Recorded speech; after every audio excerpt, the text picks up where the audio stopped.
تاسو ځل پاسپورت سایز پکچر بالکل په اسانه په خپل موبایل سره سازولی شئ. که تاسو انډراید موبایل نو هیڅ ګرانه نه ده چې تاسو ځل پاسپورت سایز پکچر جوړ کړئ. که تاسو سټوډنټ یې یا تاسو بهر ملک ته ځئ، مطلب د ملک نه بهر ځئ او تاسو ته په هر ځای کې د پاسپورت سایز پکچر ضرورت راشي، نو تاسو خپل موبایل راواخلئ او په هغه موبایل کې تاسو ځل په یو څو منټو کې پاسپورت سایز پکچر جوړولی شئ. تاسو په سکرین باندې ښکاري زما یو عام تصویر او د هغې نه ما پاسپورت سایز پکچر جوړ کړو. دا نشته چې تاسو به ځل یو مزیدار تصویر وباسئ او خواري به کوئ، بلکې تاسو خپل موبایل راواخلئ، که په خپل باندې سیلفي ایستی شئ هم سیلفي وباسئ، او که څوک در سره نو عام بس یو تصویر په بیک کیمره باندې وباسئ او د هغه تصویر نه تاسو بالکل په اسانه باندې دغه رنګې پاسپورت سایز پکچر جوړولی شئ. که بیکګراوند هر څه دي، که ځنګلي، که ونې، که کمرې، که هر قسم بیکګراوند خو چې صرف ستاسو مخ پکې صفا راغلی، نو دغه تصویر نه تاسو دغه رنګې پاسپورت سایز پکچرز جوړولی شئ. ویډیو لازمي شیر کړئ چې د هر پښتون فایده وشي، او که ویډیو م خوښه شو نو په کمنټ کې لازمي ډن ولیکئ.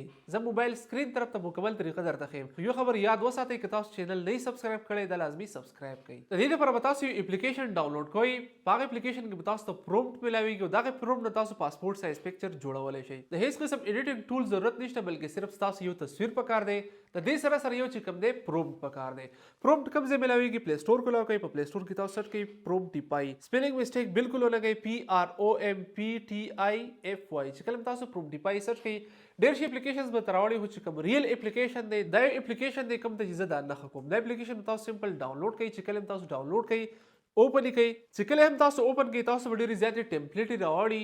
بل یو ټمپلیټ باندې به نه کلیک کوئ، ځکه ستاسو دا ټایم پاسپورت سایز پکچر پکار دی. په دې کې د هر ټمپلیټ خپل خپل کار دی، د هر یو پرومپټ خپل خپل کار دی. خو دا ټایم چې کوم دی تاسو د پاسپورت سایز پکچر ضرورت دی. بره تاسو د سرچ بار ښکاري، پر دې سرچ بار باندې به کلیک کړئ. دلته کې به تاسو ولیکئ پاسپورت. چې کله تاسو پاسپورت ولیکئ نو تاسو به دوه ټمپلیټ راوړي، خو تاسو په دې یو ټمپلیټ باندې کلیک کړئ. چې کله تاسو په دې باندې کلیک کړئ او ځل کې تاسو ته پرومپټ ښکاره شو.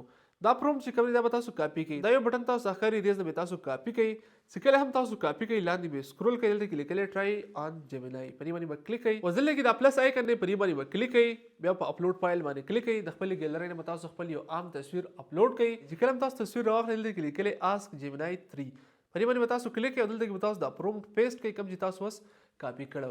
چې کله هم تاسو پیسټ کړئ ستاسو تصویر اپلوډ شو. کله هم تاسو دا پیسټ کړئ دلته کې لیکلی کلر، تاسو دا کلر ښکاري. اوس که دلته کې تاسو ګرین چې کوم دی بیکګراوند کریټ کول غواړئ نو بالکل ګرین هم کولی شئ، که بلو کول غواړئ. څنګه بیکګراوند تاسو راوستل غواړئ نو د هغه بیکګراوند کلر به تاسو دلته کې ولیکئ. چې کله هم تاسو ولیکئ بیا پر ایرو باندې کلیک کړئ. چې کله هم تاسو په ایرو باندې کلیک کړئ ستاسو تصویر اوس اپلوډ کېږي. په یو څو سیکنډ کې به ستاسو پاسپورت سایز پکچر جوړ شي. دا پاسپورت سایز پکچر تاسو بیا په هر ځای کې پرنټ کولی شئ. تاسو ګورئ چې څومره مزیدار تصویر راوستو، دا تاسو لیدلی شئ. ما ته سمپل دا تصویر اپلوډ کو، تاسو لیدلی شئ چې کوم دی ټای ورته م واغوستل، 3 پیسې ورته م واغوستو او دا رنګې پاسپورت سایز پکچر چې کوم دی په یو څو سیکنډ کې جوړ شو. اوس بیکګراوند چې کوم دی ما ته کلر نو سلیکټ کړئ نو دوی چې کوم دی وایټ یې راوستو. دا رنګې کلر په ځای کې تاسو کوم کلر ولیکئ نو هغه شانتي بیکګراوند به ستاسو راشي. ویډیو د فایدې ده، غواړم چې پښتانه د اے آی نه فایده واخلي، زده کړي. دا ویډیو شیر کړئ چې هر پښتون ته دا ویډیو ورسي او طریقه زده کړي څنګه ځاله د آرټیفیشل انټیلیجنس یعنې د اے آی په مدد سره پاسپورت سایز پکچر جوړولی شي. چینل هم نه سبسکرایب کړئ، لازمي سبسکرایب کړئ.